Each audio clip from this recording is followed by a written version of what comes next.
Hello, Idre here, and it's time for me to deliver the video that I've been promising for a little bit now since I started. My top albums of 2019. This is going to be my top 10 albums, and it's in my personal opinion. This isn't a factual source, so don't take anything too seriously. And there's a lot of albums that I like that were excluded because this is just a top 10 list. So if your favorite album isn't on here, it does not mean that I hate it. Coming in at and EPs are included. EPs are included on this list. At number 10 is Lil Nas X with the 7 EP. I will say that this would have ranked a little higher given when it was released. There was a lot of hype around it. But coming in at number 10 is Lil Nas X with the 7 EP.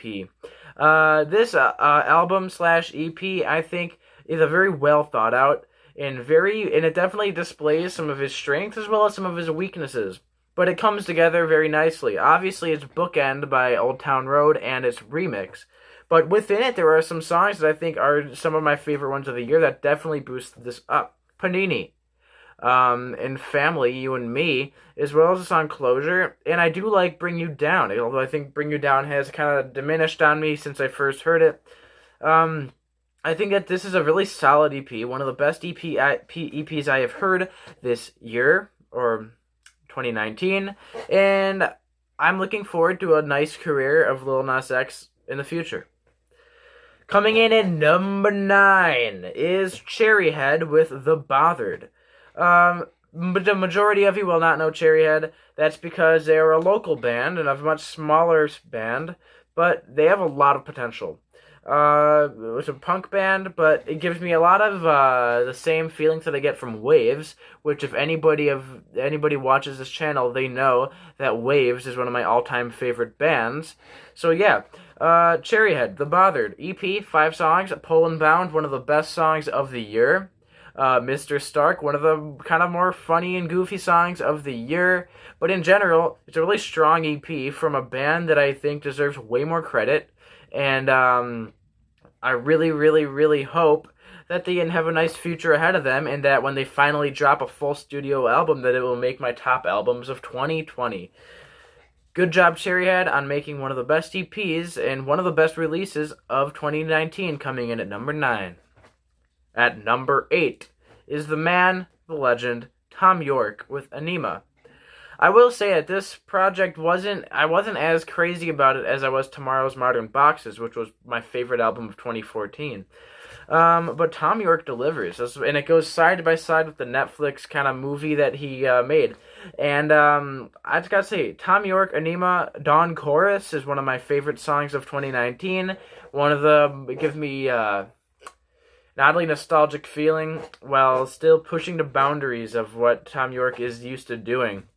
Anima as a whole is a much more cohesive album than I think Radiohead's last one, A Moon-Shaped Pool, but I think that it does suffer a bit from some of the song quality, but obviously it doesn't suffer that much, as Anima by Thom Yorke comes in at a whopping number 8 on my all-time top albums of 2019.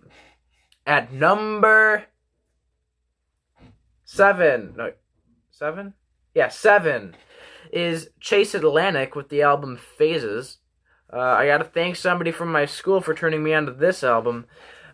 Chase Atlantic was not on my radar before this. The first song I heard was the title track, Phases, which drew me in right away. And one of the biggest ones that I liked is Heaven and Back. Great song. What really stands out to me here is the production, the synths on this album, as well as the vocals. I think that Chase Atlantic could easily blow up and become a really big pop group.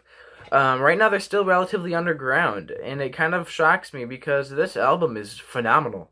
The writing, the vocals, the melodies are all really strong here, and I really would love to see what Chase Atlantic goes forth and does in 2020 and in the new decade. At number 6 is Juice WRLD, Death Race for Love. Like I've said this before, I'm a pretty big Juice WRLD fan, and while I do prefer his 2018 project, Goodbyes and Good Riddance, I think Death Race for Love is aged better than when it first initially released. And unfortunately, his untimely passing in December of last year, definitely brings some new meaning to a lot of the tracks on this thing. Flaws and Sins, Fast, Empty, Maze are all songs that definitely are going to go down in the books for me as some of the best songs of this respected genre. I think the sad part is that this album was still in the growing stage. You know, it's a phenomenal album put together by him that really makes me wonder how good his next releases would have been and how good some of the things that haven't been released are. Death Race for Love has definitely grown on me since I first heard it, and you know, there's a lot of gems on here that I don't think got the attention that they deserved. Because I feel like even while this came out 2019, Lucid Dreams and All Girls Are the Same and pretty much Goodbyes and Good Riddance still overshadowed the release kind of throughout this entire year. But I really do think that Death Race for Love is a really strong album, so that's why it's placed at number 6 of 2019. Coming in at number 5 is Tyla Yahweh with Heart Full of Rage.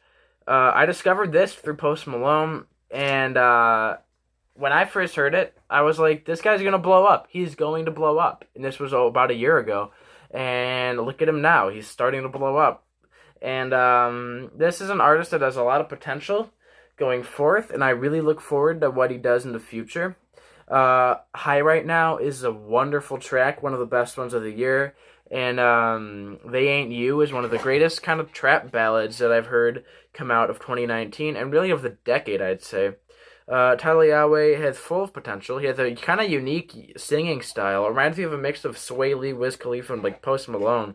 And I would love to see, like, when he releases his next album, which, knowing how these rappers are, it will likely be this year. I hope that he's able to follow up with a really strong project, and cause this one definitely was one of the greatest underground albums that I've heard this year.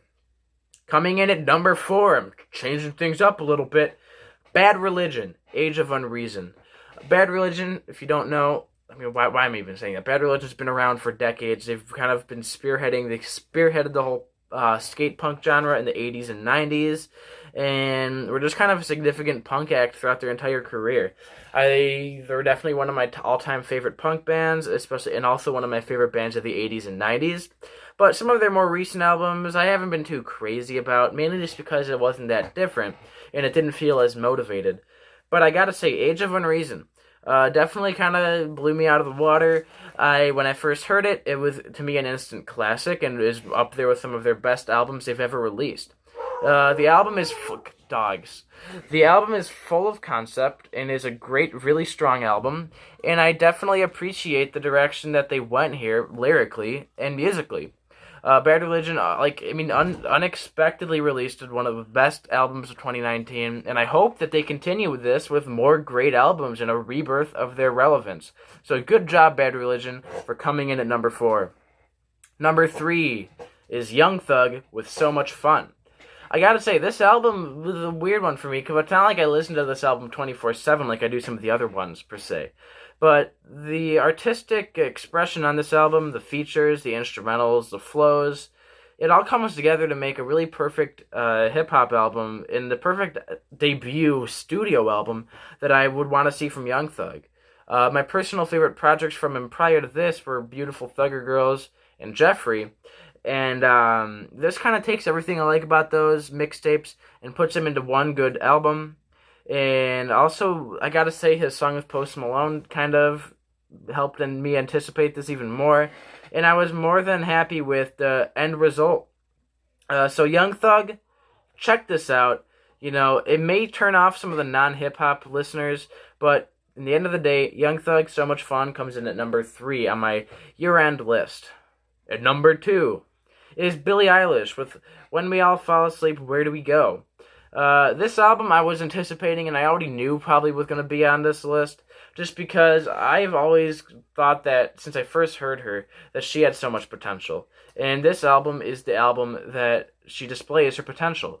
Obviously, everybody I think at this point knows the song "Bad Guy," but some of the other songs like "All the Good Girls Go to Hell," "Used to See Me in a Crown," and even some of the more ballady ones like "I Love You" are some of the greatest songs, greatest pop songs that come out of this year. Billie Eilish definitely focuses a lot on her singing style and the instrumentals on this album, thanks to her brother Phineas, and it all comes together great to make one of the best albums I've heard so far of the year and of the decade. This leaves one more album. My all-time favorite album of the year and a contender to be one of the top albums of the decade. Hollywood's Bleeding by Post Malone. By the time this album came out, I was a huge Post Malone fan already. I loved Beer Bongs and Bentleys, another great album that's on my decade-end list. And I was anticipating this album. Every single I had heard up to this point, to the release, I loved. Goodbyes was one of my favorite ballady trap ballads of the year. The vocal flow and Young Thug's feature are wonderful. The song Wow is a really straightforward but really in-your-face trap banger. The song Sunflower was one of the greatest pop songs of 2018. And the song Circles was an unexpected huge hit that I did not know was going to be that big of a hit due to the more Fleetwood Mac-esque instrumental, but I guess people are still into that. But it's not even just the singles. It's the way this album comes together. It's the lyrics. It's Post Malone. It's the features. It's the production. Everything about this album, to me, is a contender to be a 10 out of 10 album. The opening track is very theatrical and sets the whole mood for the album going forward. The mix of pop, rap, rock, and even a little bit of country come together so perfectly. The song Take What You Want with Ozzy Osbourne and Travis Scott is by far my favorite song of 2019 and gives me goosebumps still listening to it. Some of the more folky, or not folky, some of the more R&B songs, such as Myself, are also very standout to me. You know, Post Malone hit it out of the ballpark. His vocal performance is great. His ability to write with his team is also really good. The production on this thing is phenomenal. And I really haven't gotten sick of this album at all. In fact, it's grown on me even more since it was released. So yes, Post Malone, Hollywood's Bleeding is by far my #1 favorite album of 2019 and is arguably one of my favorite albums of the decade. I will eventually make a decade list, eventually. Probably this week, next week, I don't know. But that's my list for my favorite albums of 2019. I'll put this in the description. Comment below what you think. Do you disagree with me? Do you hate me now? That's about it for now, and goodbye.